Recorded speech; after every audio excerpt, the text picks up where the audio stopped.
आदाब, मैं हूं मुमताज आलम। रेस से बात करूंगा यूसीसी की। जी हां, जिसको अब बीजेपी और कुछ माहिरीन कह रहे हैं कि 2024 का जो लोकसभा चुनाव है उसमें uniform civil code game changer का काम करेगा।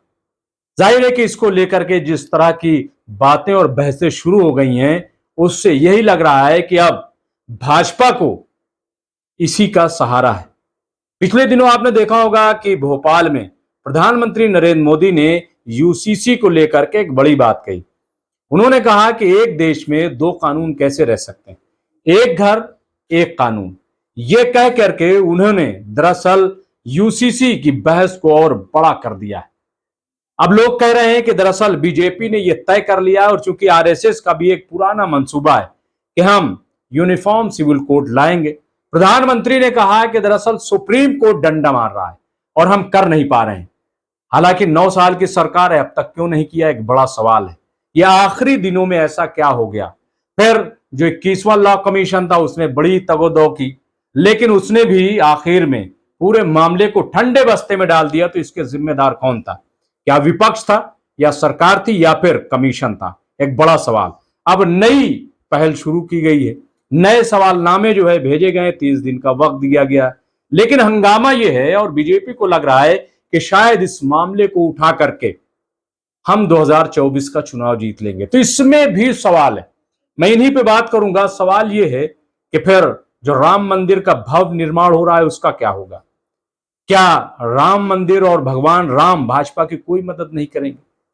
नंबर एक। नंबर दो कि 9 साल में आखिर मोदी सरकार ने क्या कोई विकास का काम नहीं किया कि जिसको लेकर के वो लोगों के दरमियान जाए?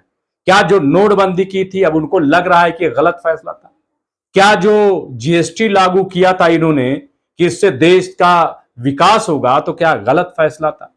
लॉकडाउन में जिस तरीके से इन्होंने कहा कि हमने बड़ा अच्छा फैसला लिया और आपदा को अवसर में हमने बदल दिया, तो क्या यह फैसला गलत था? इस तरीके के न जाने कितनी चीजें हैं।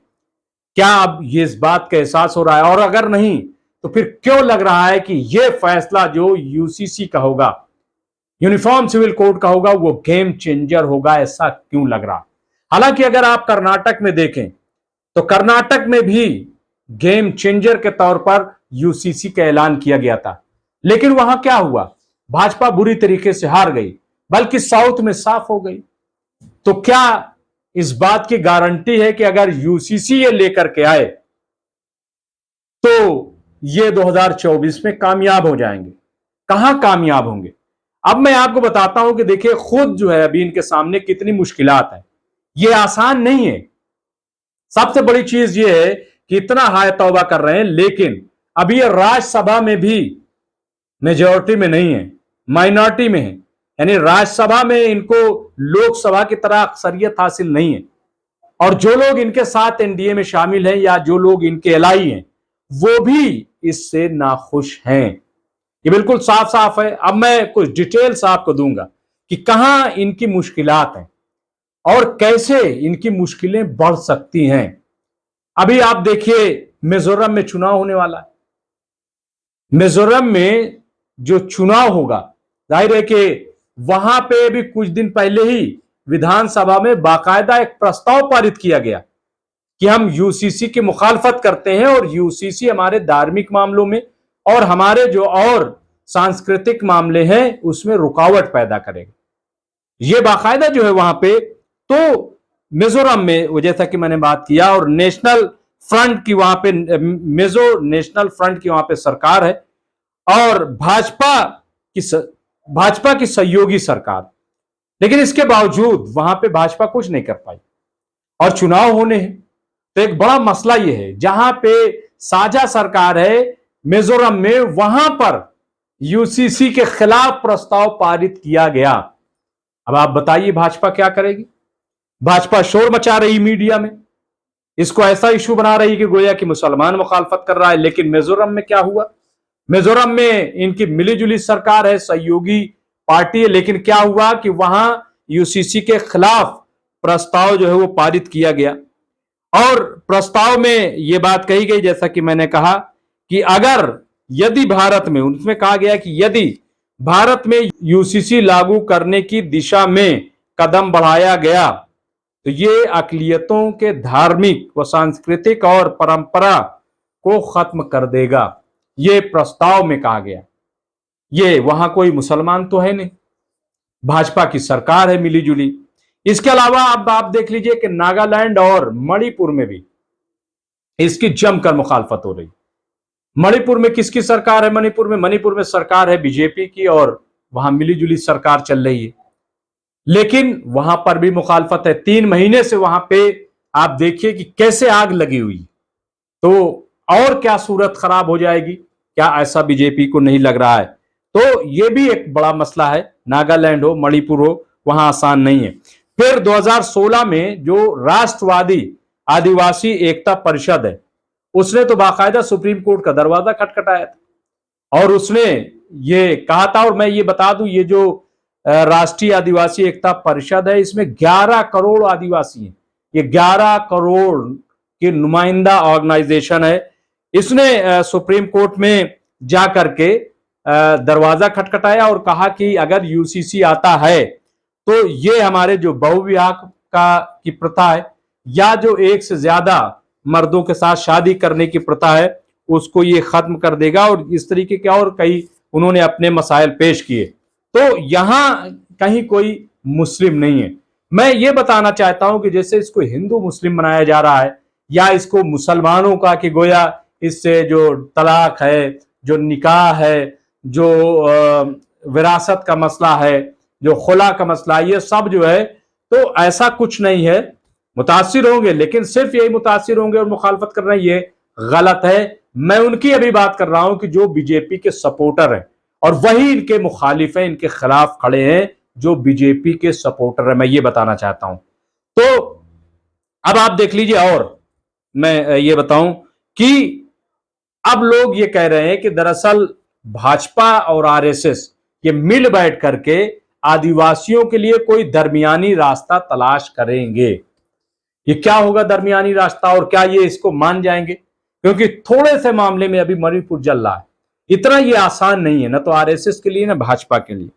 अब आप देख लीजिए, इसके अलावा ये तो मैं बात कर रहा था नॉर्थ ईस्ट की, लेकिन इसके अलावा आंध्र प्रदेश में आप देखिए, जो वहां पे अभी इक्तदार में पार्टी है वाईएसआरसीपी, उसने भी साफ कह दिया है कि हम यूसीसी को एक्सेप्ट नहीं करेंगे। वाईएसआर जगनमोहन रेड्डी जो है, वो जाहिर है कि उनके ताल्लुकात भाजपा से बड़े अच्छे हैं, और जिस तरीके से अभी कर्नाटक में हार हुई है, तो बीजेपी नहीं चाहती कि हमारे ताल्लुकात जो है वो रेड्डी से खराब हो, जगनमोहन रेड्डी से खराब हो। तो ऐसे में अगर बीजेपी यूसीसी लाती है तो फिर क्या जगनमोहन रेड्डी से उनके ताल्लुकात अच्छे रह सकते हैं? ये एक बड़ा सवाल है। अब आप आ जाइए पंजाब में भी जिस तरीके से अभी सवाल उठ गया था, असदुद्दीन ओवैसी ने यह बात कही कि जिस तरीके से मध्य प्रदेश में इन्होंने यूसीसी की बात कही, क्या यही प्रधानमंत्री पंजाब में जाकर के इसकी बात ऐसे कर सकते हैं? वहां अकाली दल अब नाराज है। अकाली दल अभी एनडीए का हिस्सा नहीं है, लेकिन बीजेपी उससे राब्ते में है। बीजेपी चाहती है कि वो एनडीए का हिस्सा बने। ऐसी सूरत में आप बताएं, जब अकाली दल मुखालफत कर रहा है और कह रहा है कि यूसीसी जो है वो हमें बर्दाश्त नहीं है, हम कबूल नहीं करेंगे, तो पंजाब कैसे संभलेगा? तो ये जो अभी मैं बात कर रहा हूं, आप सिर्फ मुसलमान मुसलमान मुसलमान और मुस्लिम पर्सनल लॉ बोर्ड, कुछ लोग तो ये सवाल उठा रहे हैं कि साहब एक एनजीओ की क्यों मानेंगे? कुछ जो सो कॉल्ड किस्म के मुसलमान हैं जो बीजेपी को सपोर्ट करते हैं, आरएसएस को, वो ये कह रहे हैं कि ये एनजीओ है मुस्लिम पर्सनल लॉ बोर्ड, इससे हमसे क्या लेना देना।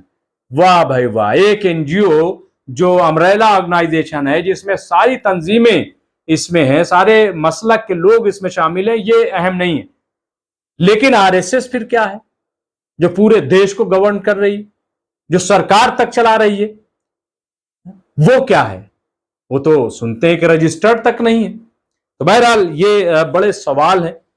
खुद इनके यहां भाजपा के साथ जो लोग हैं, भाजपा के जो एलआई हैं, वो इसकी मुखालफत कर रहे हैं, और इसको संभालना बीजेपी के लिए आसान नहीं है। अगर इतना आसान होता, ये अगर नोटबंदी की तरह होता कि 8 बजे खड़े होकर के और हमने कह दिया कि अब 500 और 1000 के नोट लीगल टेंडर नहीं रहेंगे। ये इतना आसान नहीं है मोदी जी, इतना आसान नहीं है। ये जीएसटी लाने जैसा आसान नहीं है। हालांकि जीएसटी में न जाने कितने अमेंडमेंट बाद में करने पड़े सरकार को। और ये लॉकडाउन की तरह नहीं है कि आप खड़े होकर के ऐलान कर दें और फिर ताली बजवाएं और थाली बजवाएं कि बंद कर दो सब। ये तो बड़ा इजी है ना, आप कह दीजिए आप मालिक हैं कि सब बंद कर दो। लेकिन ये जो आप करेंगे, मैंने इसीलिए कहा था कि आप जरूर यूसीसी लाइए, लेकिन बहुत ठोक बजा के लाइए, वरना ये आपके लिए बहुत बड़ा नुकसान होगा। जहां तक आप मुस्लिम पर्सनल लॉ बोर्ड, मुस्लिम पर्सनल लॉ की बात करते हैं, तो हिंदू पर्सनल लॉ भी है। अब एक सवाल तो यह है कि क्या हिंदू पर्सनल लॉ, इसमें जो इंडियन जो हमारा लॉ है, क्या ये यूसीसी जो बनेगा तो क्या हिंदू जो लॉ है वो खत्म हो जाएगा?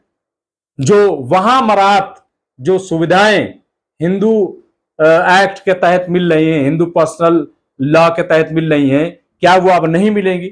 और अगर नहीं मिलेंगी तो क्या इसको हिंदू तबका बर्दाश्त करेगा? ये एक बड़ा सवाल है। लोगों को शायद अभी नॉलेज नहीं है। बहुत सारी ऐसी चीज है, जैसे हिंदू मैरिज एक्ट है, हाँ, इसी तरीके से स्पेशल मैरिज एक्ट है।